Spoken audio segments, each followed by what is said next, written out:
Generative AI, LLMs, ChatGPT are everywhere, and its environmental impact is not really clear.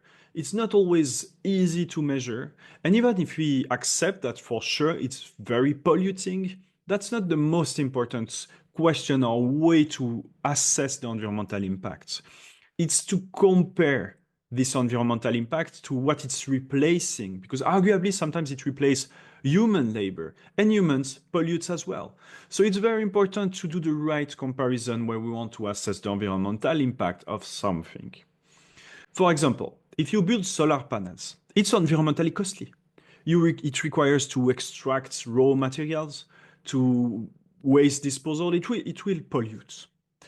But we are still using solar panels and advocating for solar power because it's less environmentally harmful than the statu quo, than the current main solution of fossil fuels. This is the same approach we should take when we think about the impact of AI and generative AI in particular.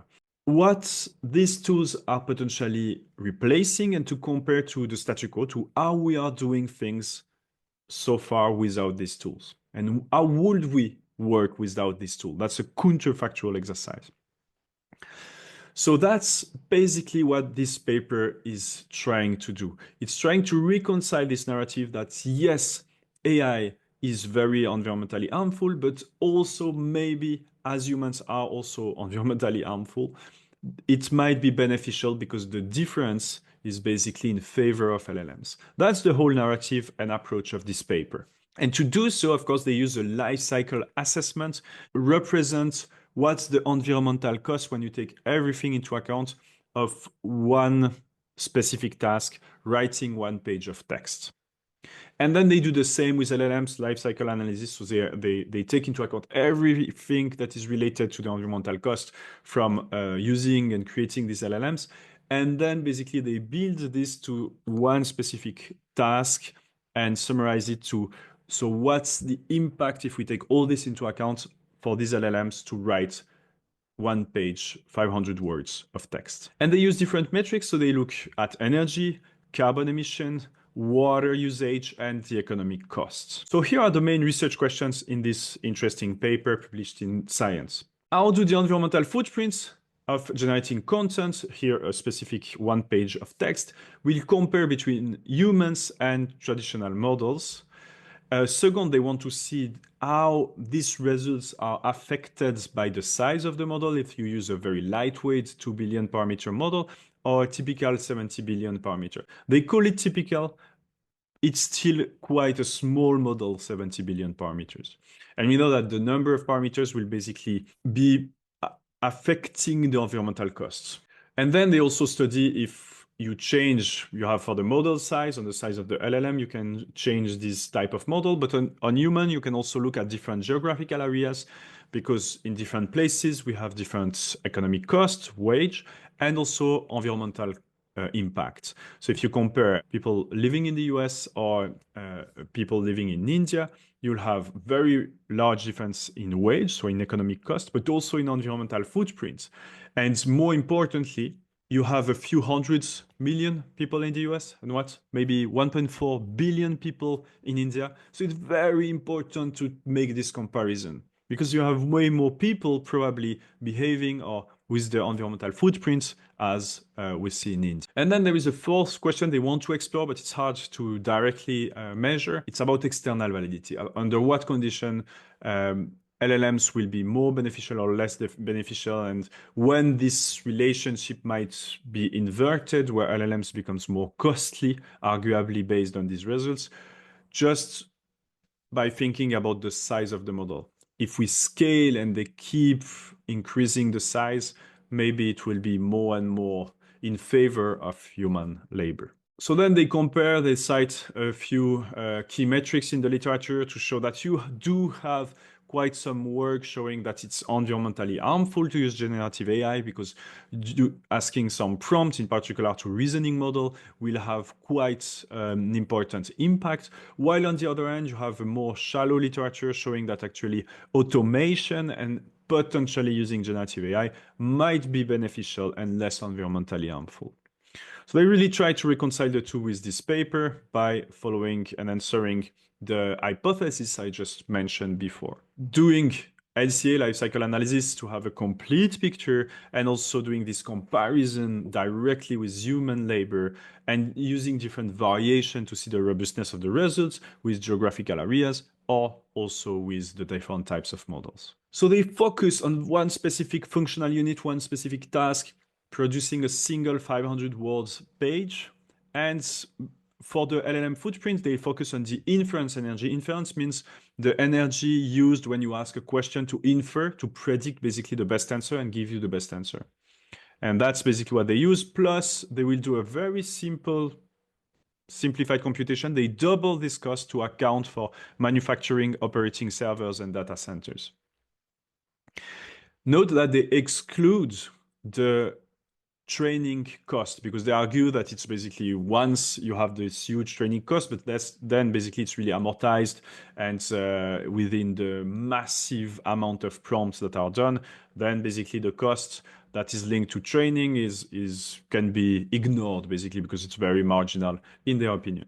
Then you have the human footprint on the other hand. Again, it's taking the life cycle analysis, so the whole energy, water, everything you'll take during your life, and basically you try to amortize to take what will it costs if we take all this into account to write one page of text, 500 words. They compare US and India and different model size for LLMs. Here are the main results. First, let's focus on the two graphs in blue that are for typical LLMs. One graph is for typical LLMs against humans, while the other is typical LLMs against people from India. And again, here when they say typical LLMs, they mention a model size of 70 billion. I'm not sure now about the name exactly of the model they use, but it's just, yeah, it's 70 billion parameters.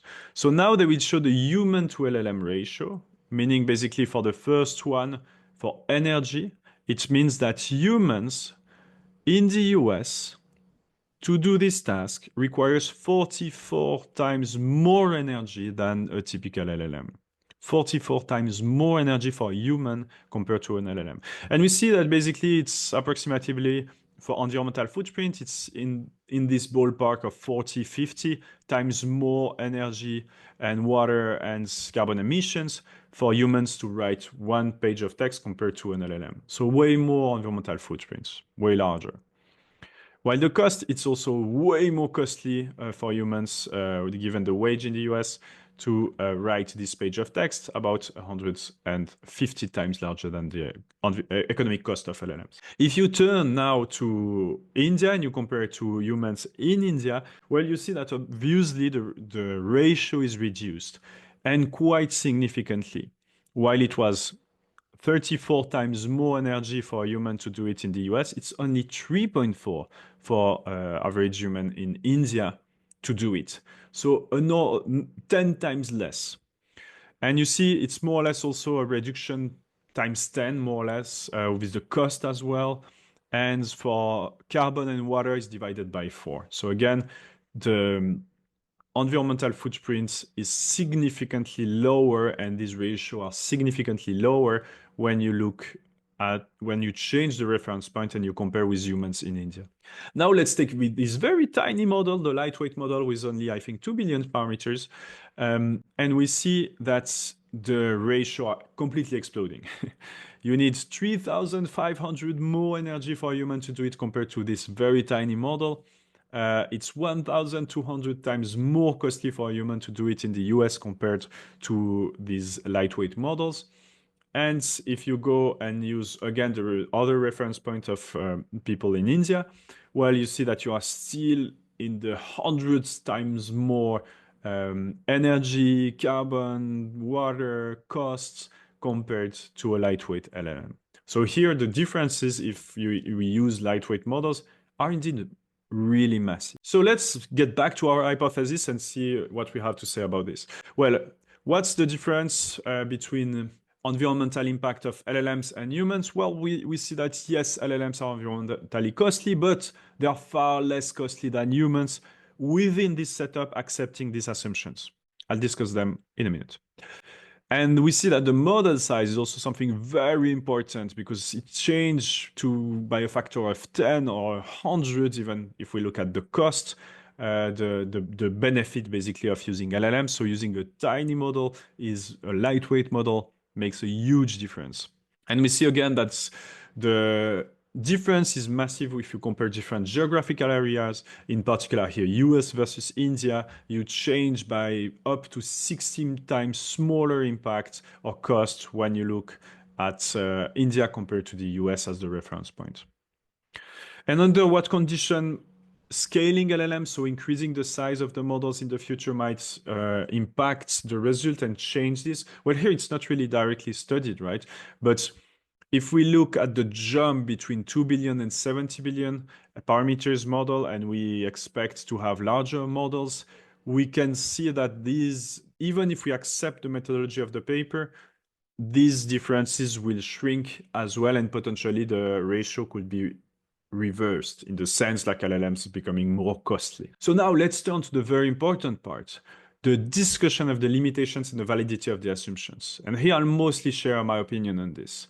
So the first thing is that I think the way they computed the emissions, even if it's quite marginal, some assumption will tend to increase the difference, which is a bit bothering because you would like to have something that is a bit more conservative to show that even if you're conservative, you still see this effect. Here it seems that it's kind of some computation will tend to amplify the difference in the direction we are seeing. Why? So for humans, they basically look at the entire per capita footprint and build this to labor hours. While you might have some actions like going to sports that are not directly related to writing this page of text.